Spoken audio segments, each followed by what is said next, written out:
Halo semua, gue Aris dan selamat datang kembali di Lilfo.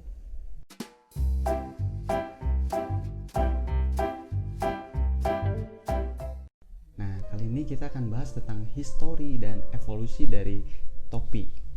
So, silahkan like, komen, dan subscribe kalau mau tahu sejarah-sejarah unik lainnya.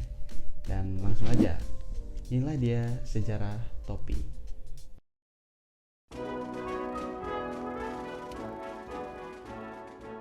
Topi pada awalnya digunakan sebagai penutup kepala, yaitu untuk melindungi kepala dari unsur cuaca. Nah, selain itu, topi juga digunakan untuk berbagai tujuan, seperti seremonial, agama, proteksi, atau sebagai aksesoris fashion. Nah, fakta yang menarik dalam sejarah topi bahwa di masa lalu, topi ini menjadi indikator untuk status sosial. Nah, sedangkan dalam dunia militer, topi dapat menunjukkan beberapa hal, seperti kewarganegaraan, cabang layanan, pangkat, ataupun resimen. Nah, untuk polisi, biasanya mereka memakai topi yang khas, misalnya topi pet atau topi yang bertepi, yang kebanyakan dikenakan oleh beberapa kepolisian terkenal di dunia, seperti Royal Canadian Mounted Police. Nah, sekarang ini banyak jenis topi yang asal-usulnya tidak terlepas dari perkembangan sejarah topi.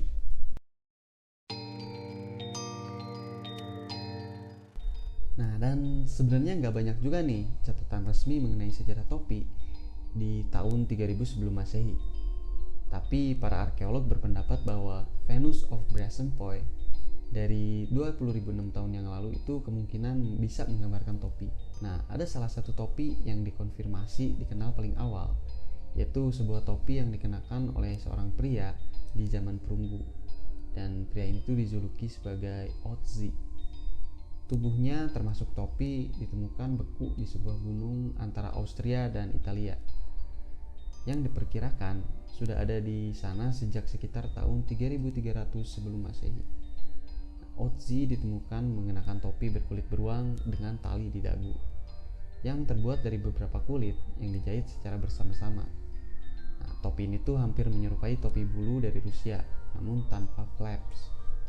Salah satu penggambaran pertama dari sejarah topi itu muncul dalam lukisan makam dari Thebes di Mesir. Nah, dalam gambar tersebut itu menunjukkan seorang pria yang menggunakan topi jerami yang berbentuk kerucut. Kira-kira bertanggal sekitar tahun 3200 sebelum Masehi lah. Nah, topi tersebut merupakan topi yang biasa dipakai di zaman Mesir kuno. Nah, pada zaman itu, banyak penduduk Mesir kelas atas yang mencukur kepala mereka. Nah, kemudian mereka menutup kepala dengan hiasan agar membantu mereka tetap sejuk. Namun lain lagi nih dengan penduduk Mesopotamia kuno. Mereka sering memakai topi kerucut atau yang berbentuk seperti vas terbalik. Dalam awal sejarah topi lainnya, ada juga nih topi yang bernama pileus.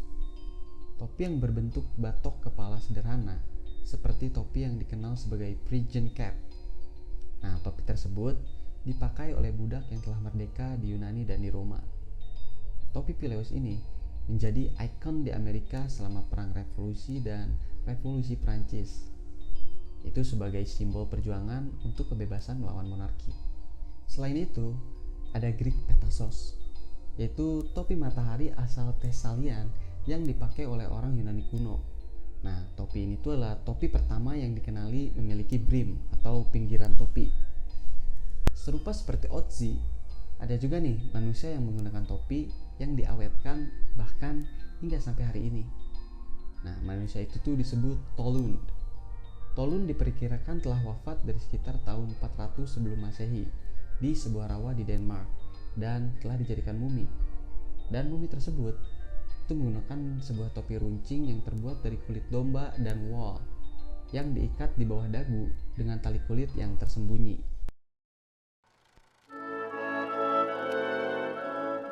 Masuk ke era setelah Masehi, Saint Clement, seorang patron saint dari pembuat topi berbahan felt, mengatakan telah menemukan bahan flat wool ketika ia sedang mengisi sendalnya dengan serat rami untuk melindungi kakinya, kira-kira sekitar pada tahun 800 Masehi.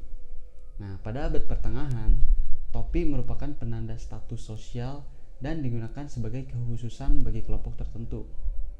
Dalam sidang Fourth Council of the Lateran yang digelar pada tahun 1215, mengharuskan semua orang Yahudi mengidentifikasi diri mereka dengan menggunakan Judenhat atau topi Yahudi. Nah, ini untuk menandai mereka sebagai sasaran antisemitisme. Nah, topi tersebut biasanya terdapat lambang Yahudi dan berbentuk runcing atau persegi. Topi terstruktur untuk wanita mirip yang dikenakan laki-laki bangsawan dan mulai dipakai pada akhir abad ke-16. Ada sebuah istilah milliner atau pembuat topi untuk wanita berasal dari kota Milan, Italia, di mana topi kualitas terbaik dibuat pada abad ke-18. Millineri dahulu merupakan pekerjaan seorang wanita yang tidak hanya menciptakan topi dan bonnets, tetapi juga memilih renda, hiasan, dan aksesoris untuk perlengkapan pakaian. Pada awal pertengahan abad ke-19, wanita mengenakan bonnets yang secara bertahap menjadi lebih besar, yang dihiasi dengan pita, bunga, bulu, dan trim kain kasar. Pada akhir abad ke-19, banyak model lainnya yang diperkenalkan, di antaranya adalah topi dengan brims lebar dan crown datar, atau flower pot dan toki. Pada pertengahan tahun 1920-an, ketika wanita mulai memotong pendek rambutnya, mereka memilih topi yang menutupi kepala seperti helm. Ada juga tradisi memakai topi ketika acara balap kuda yang berasal dari Royal Ascot di Inggris, yang ketat menjaga kode berpakaian, di mana semua tamu di Royal Enclosure diharuskan memakai topi. Kemudian tradisi ini diadopsi pada acara balap kuda lainnya, seperti pada Kentucky Derby di Amerika Serikat. Topi-topi mewah populer pada tahun 1980-an dan pada awal ke abad 21. Topi-topi flamboyan telah kembali dengan gelombang baru dari millennials muda yang kompetitif merancang kreasi termasuk topi turban, topi flat, dan topi tall headpiece yang terbuat dari rambut manusia. Nah, beberapa koleksi topi baru telah digambarkan sebagai wearable sculpture. Banyak bintang pop diantaranya seperti Lady Gaga yang dibayar untuk mempublikasikan topi-topi tersebut.